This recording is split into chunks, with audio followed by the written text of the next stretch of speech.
not just listening to just an ordinary sports podcast. We've raised the bar. And that ball is gone. You're listening to the maddest sports podcast in Nashville. Yes, sir. And now, coming to the mic is the maddest sports host in the 615, James C. What up, what up, what up? It's your boy, James C. Back with another episode of YMAS. That's You Mad About Sports podcast.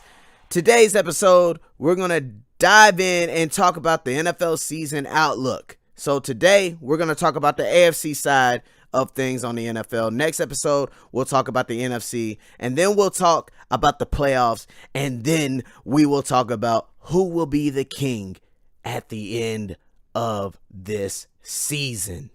All right, let's start off with the AFC West.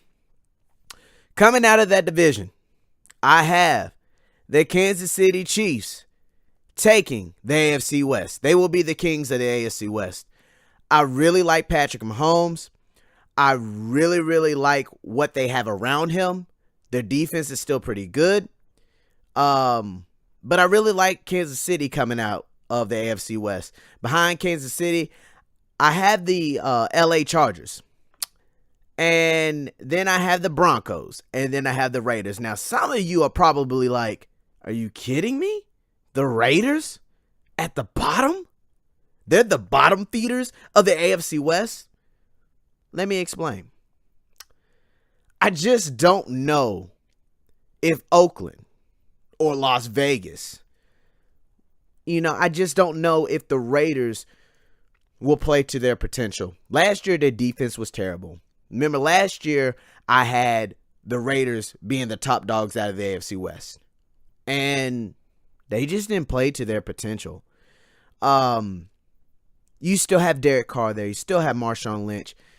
Amari Cooper is still there. But offensively, they're just lacking some weapons for Derek Carr. And then we don't know how Derek Carr and John Gruden, we don't know how they're going to mesh this season. We don't know if those two can be a item. We don't know if those two can be a pair. They're dealing with Khalil Mack. We don't even know if Khalil Mack is going to be a Raider this season. He could get traded at some point in time, and we will never know, what the situation is going to be like until this situation is fixed. We don't know.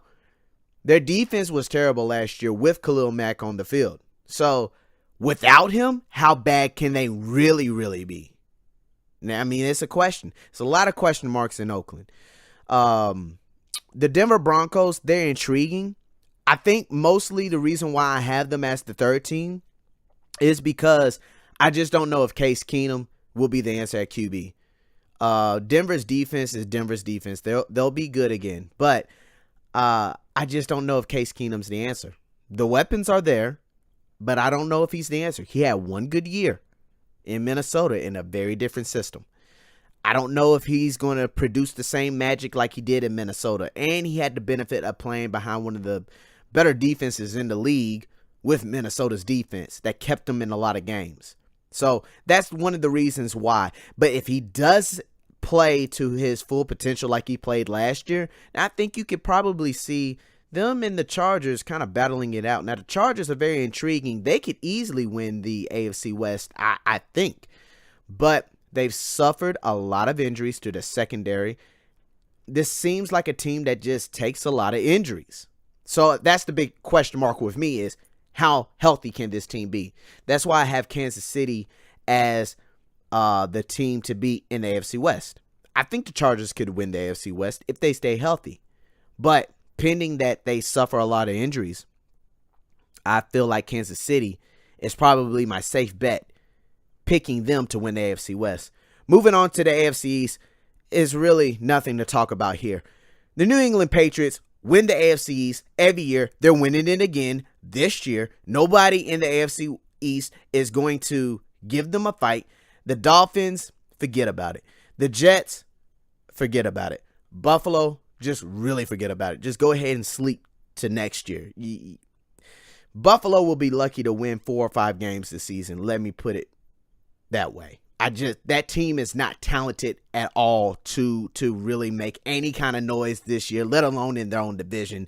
The Jets, they're a little interesting. Depends on how Sam Darnold plays.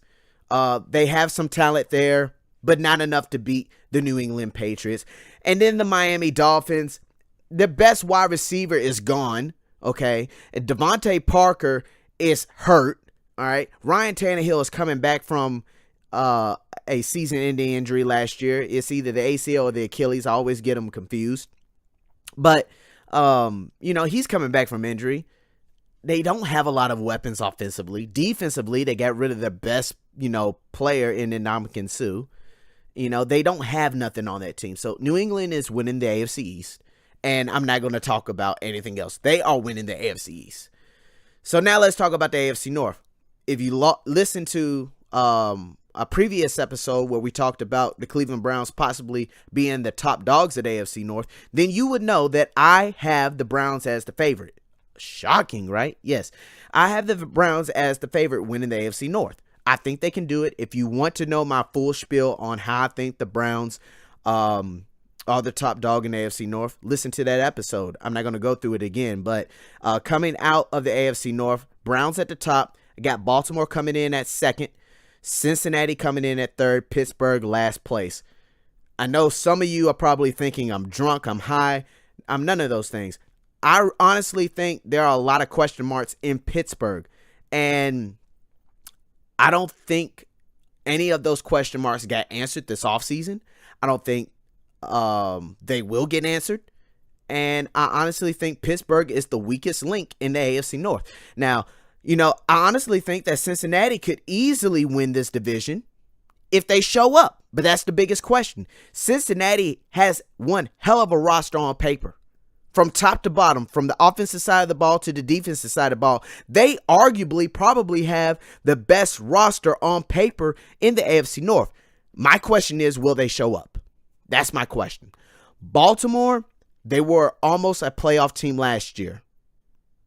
That's why I have them at number 2. Baltimore can win the AFC North. But will that offense be good enough to help them win the AFC North? Cleveland, their biggest question mark is the offensive line. Now, that's a very big question mark, but I think the players that they have around in Cleveland, the quarterback situation, all the talent they have as far as wide receiving weapons for Tyrod Taylor or Baker Mayfield, I think that team is ready to win and win now, and I think they can win the AFC North. So let's move on to the AFC South. The AFC South. Y'all already know where I'm going with this, folks. Let me be clear. I'm a Titans fan. As a Titans fan, it would be wrong for me to put a team like Jacksonville or Houston, let alone the Colts, at number 1.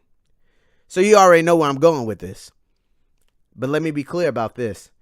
I honestly think 3 teams in the AFC South will be in the playoffs this postseason. So I got Titans at number 1. Yes, I'm a fanboy. I'm going to do that. But if they play to their full potential, they can win the South. There's no doubt about it. This isn't a stretch by the imagination. The Titans, if they play to their full potential, can win the South. Okay? They can. Jacksonville, number 2. That defense, you can't argue. As much as I hate Jacksonville's got one hell of a defense. From the defensive line to the linebackers to the secondary, that defense is dynamic.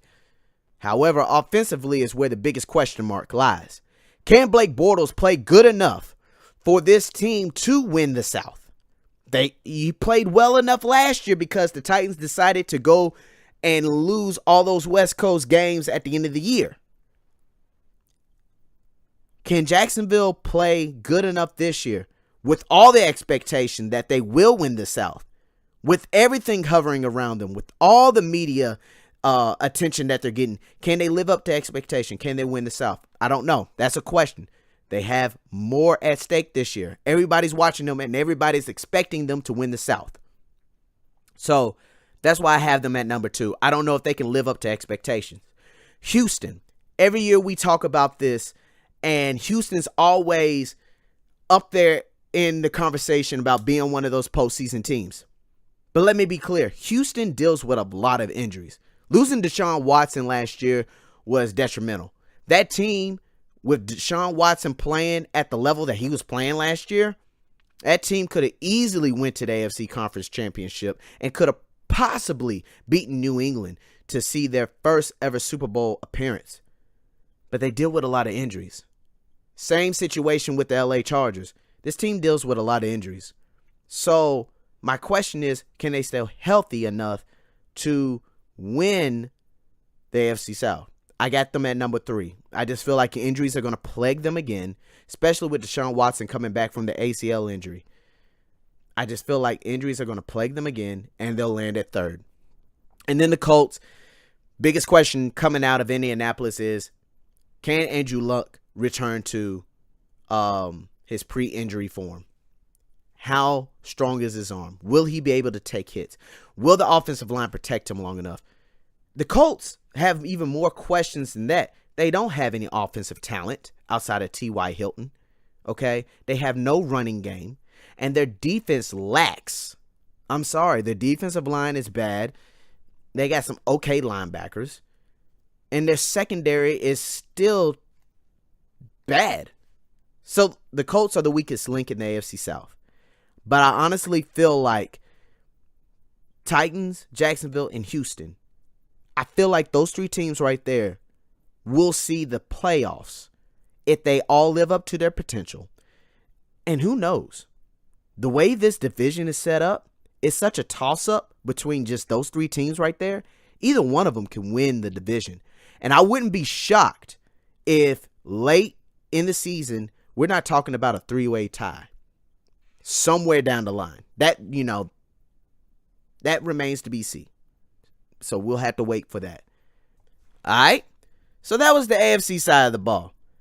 Next time, we'll talk about the NFC side of the ball and see who will be the kings coming out of those divisions and see who will end up being the king at the end of the season. All right. Now, if you disagree with what I stated today, you know where you can find me. You can find me on Twitter at jcottonsports52. Follow the network at YMAS Network. Also, go on ahead and subscribe to the podcast on iTunes, on SoundCloud, and on YouTube. All right? So that's the show. You've been listening to YMAS, that's You Mad About Sports podcast. I'm James C. I'm out of here. Holla at your boy.